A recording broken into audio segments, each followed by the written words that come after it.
Good morning, everyone. Welcome to our weekday video posts. Today, I'd like to kind of circle back on the theme that we actually started with when we first started doing these just after the pandemic hit. And that is using the tranquility practice, the Shamta practice, to consciously calm and regulate our nervous system. And the reason that that's important now, I said it then and it's still important, is that there's a lot of tumult happening in our world right now. Of course, there is the incredible kind of disruption and of life and the chaos that has come about because of the virus, the pandemic. That's just one thing, though. Along with that, we have the Black Lives Matter movement, which is also quite tumultuous. And, while it's really, of course, very important and good that it's happening, there is this friction, right? There are these people and segments of our society that have profited and risen kind of to power through exploiting people with dark skin. And, as people with dark skin and their white allies rise up to demand equity, the people that are holding that power don't want to give it up. And so there's this friction happening, right? So that's happening along with the pandemic. And all of this is happening during a time of ecological collapse called climate change. So, the water that we're swimming in, you might say, is pretty intense. And there's a lot of upheaval. And we, being sentient life forms, and more specifically mammals with nervous systems, we feel it. And I think what has happened, just in talking with people, is initially there was we really felt it. But then as months go by, we kind of get a bit inured to it. And it's kind of less, not that it's not still happening, because it is, our nervous systems are still feeling it, but it might not be quite as front and center, as it was a few months ago. And this is actually not a good situation, because even though we might not be as aware of it, our nervous systems are still jangled. And so it's really important to tend to them, regulate them, calm them in all sorts of different ways. One important one being the formal meditation practice, specifically the tranquility practice. So let's go ahead and do that today.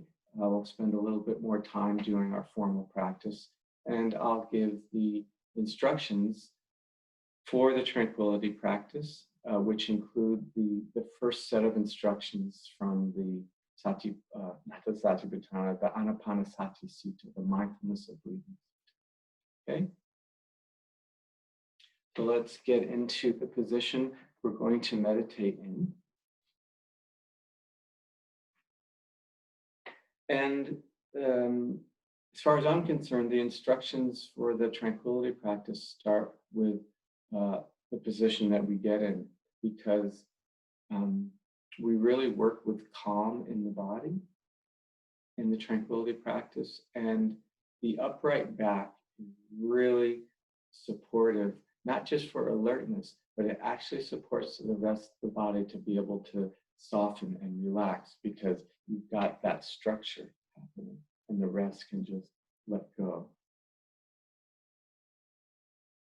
So bringing some attention to the sense of the back rising up, sense of alertness in the posture, now letting the eyes softly come to close. And I'd like to start the relaxation process with the eyes. Bringing attention to the eyes and just seeing that there's a sense of softness to them, that they're very gently closed, so not squinting. And the area around the eyes is soft. And when we soften the area around the eyes, it kind of triggers the rest of the muscles in the face to soften, relax. And this relaxation kind of cascades downwards through the face and into the jaw, so that the jaw drops, relaxes, and becomes slack. So what's that like, not to hold your jaw up?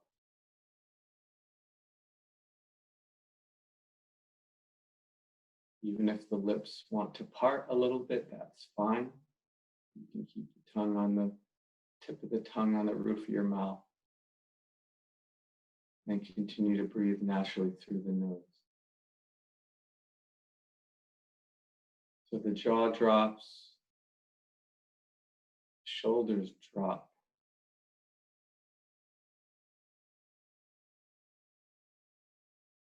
Belly drops.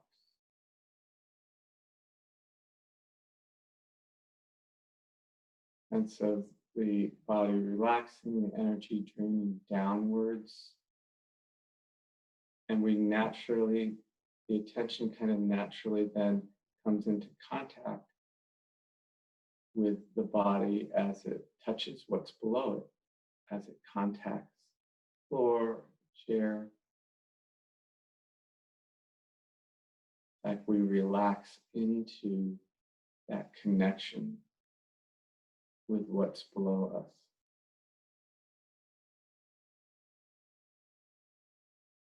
Feeling the support from below and further relaxing into that support as though we're being held.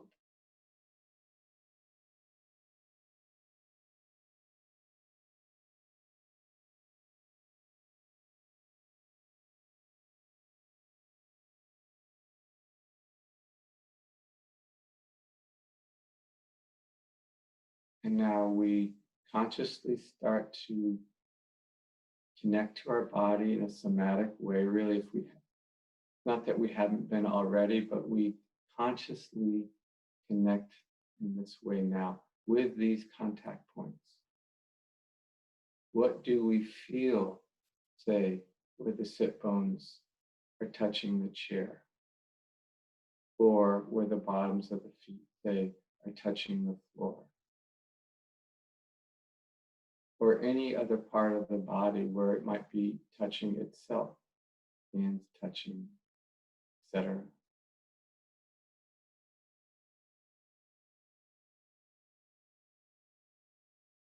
Just notice what we feel. There might be a sense of pressure, or maybe hardness or softness. Maybe a sense of heaviness, or even perhaps lightness.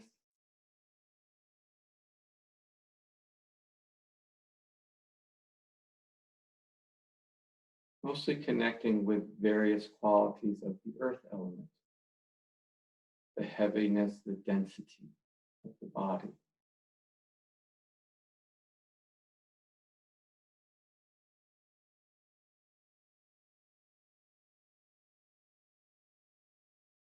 And we use this somatic connection with the body to support it to further relax, softening, also opening. The body softens and a sense of opening, especially the front of the body.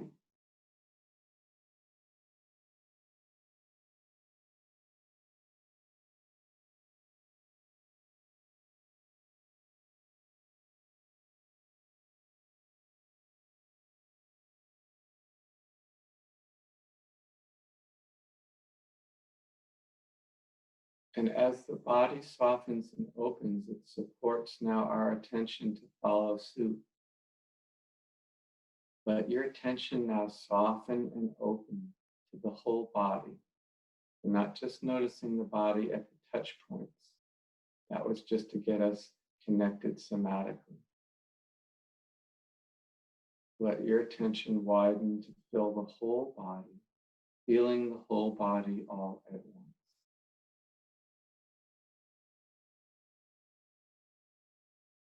So we'll continue to feel where the body is touching something, but also kind of checking to see if we can feel sensations in the body where it's not touching something.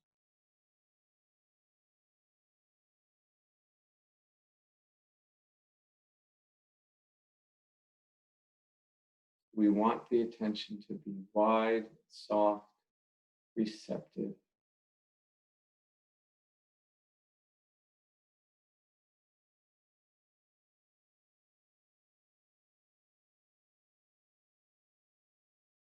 And as we soften the attention, fill the body with it, keep it open. Really noticing if it starts to collapse down on anyone and start to feel just one part of the body, and we open back up.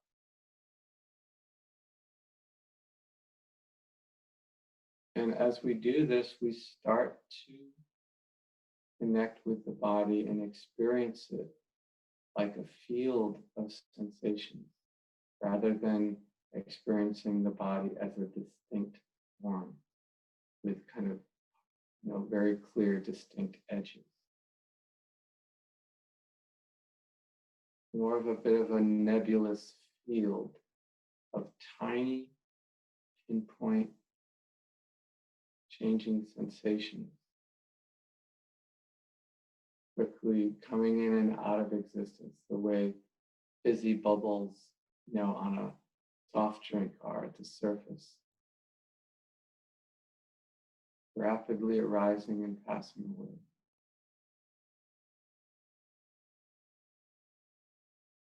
Can you feel the body at least a little bit in this way, as a field, tiny, sparkling sensation?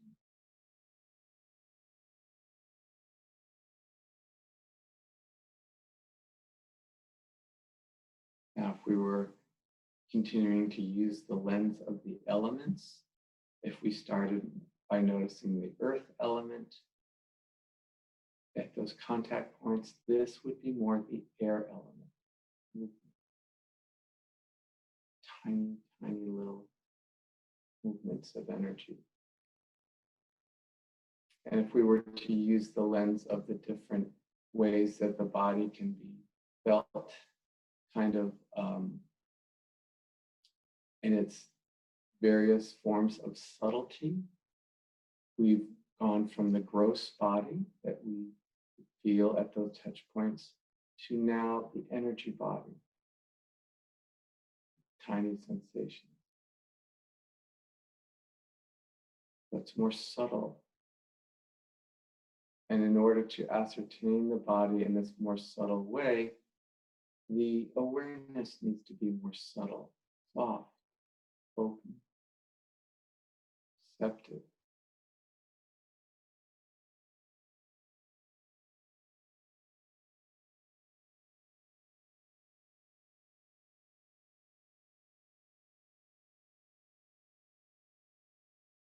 And this actually becomes the beginning of the unification of body and mind.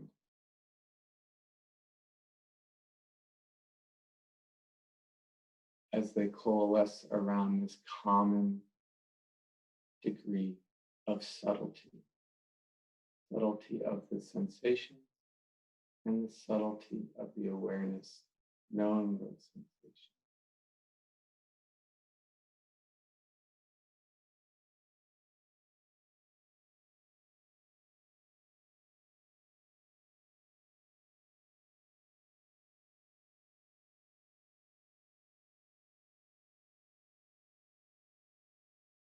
As we stay connected to this field of changing sensations, if we want, we can invite the breath to be known.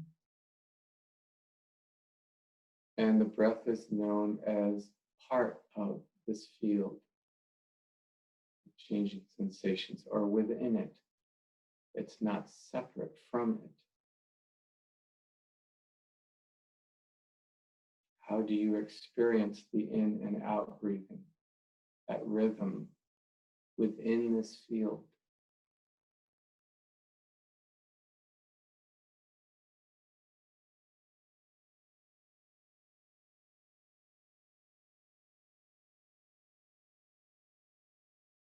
Bringing attention to the belly, make sure that it's soft.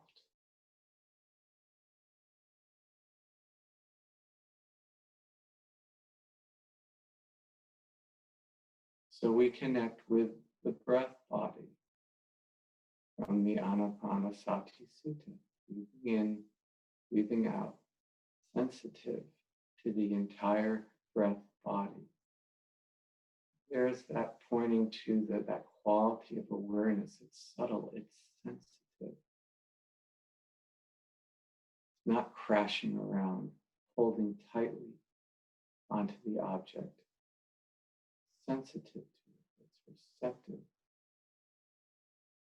And then the entire breath body. We don't collapse down onto any one point. The attention stays wide and open. Feeling the whole field of changing sensation.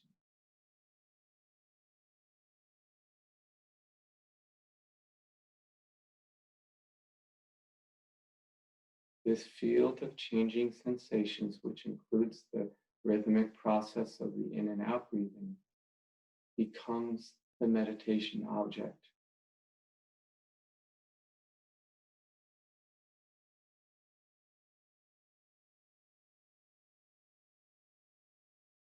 And all we need to do is frequently check two things. Am I still feeling the breath body? Am I feeling the sensations of this field? Am I connected to it somatically? That, and is this field, is the breath body as relaxed as it can be?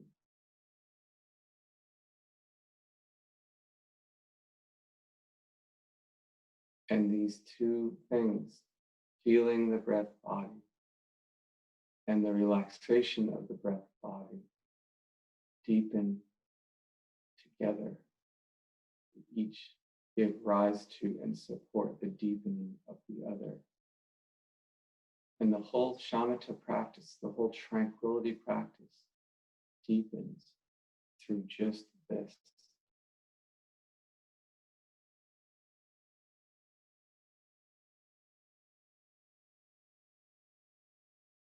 Connected somatically to the breath body.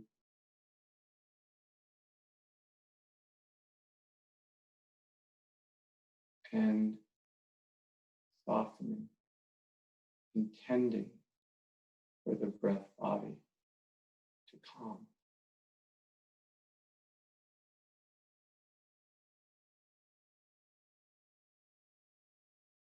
Again, from the Anapanasati Sutta, breathing in, breathing out, calming the bodily formations.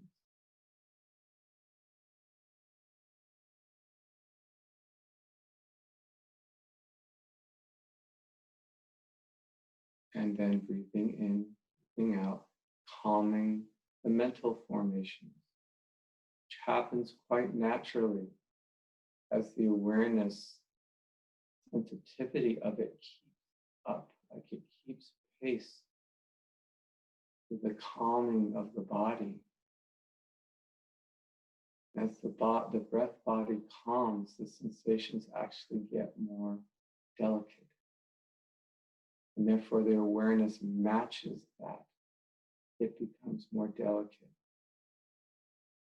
The mental formation calm.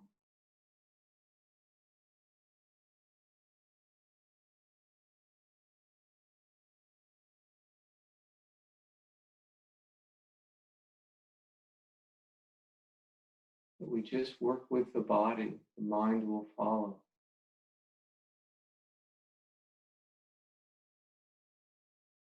Breathing in, breathing out, sensitive, the entire breath body. Breathing in, breathing out, calming the bodily formation.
hope that meditation provided some calm for you. And as we work with this particular tranquility practice, we can get quite adept at being able to access some calm, and the nervous system kind of goes, it relaxes, kind of stabilizes.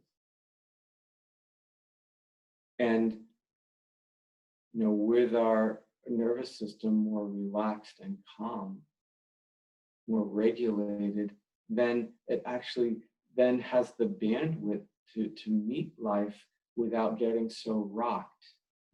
If our nervous our nervous system is already kind of activated and a bit jittery, then the inevitable challenges of life, like it goes into overload much more quickly. But when it's calm and regulated, it has what's called like more bandwidth, and it can kind of more easily absorb the challenges and the knocks that come with life. And again, especially at this time, I mentioned there's maybe more than usual. So very important, doing the formal practice to calm and regulate the nervous system. And then the other probably single thing that you can do that is supportive for that is to go out in nature. And this doesn't mean, it has to be in some wilderness area. It could be some nice, natural part of if you have a yard, or it could be a park down the street or whatever. But put the small body, this body, in the big body, in nature, in the natural world. And just that connection, just hearing the wind, seeing the trees, listening to the animals, absorbing the suchness that we are part of, it's very calming and regulating for the nervous system, or can be. Not everyone is the same, but that is something that, besides the formal practice, is really helpful, and I would encourage you to take part in it. Okay, that's it for today. We'll see you next time, and wish you well today. And wish specifically that your nervous systems are calm, they're regulated, and have the bandwidth to meet the challenges of life that inevitably come. All right, take good care. Bye-bye.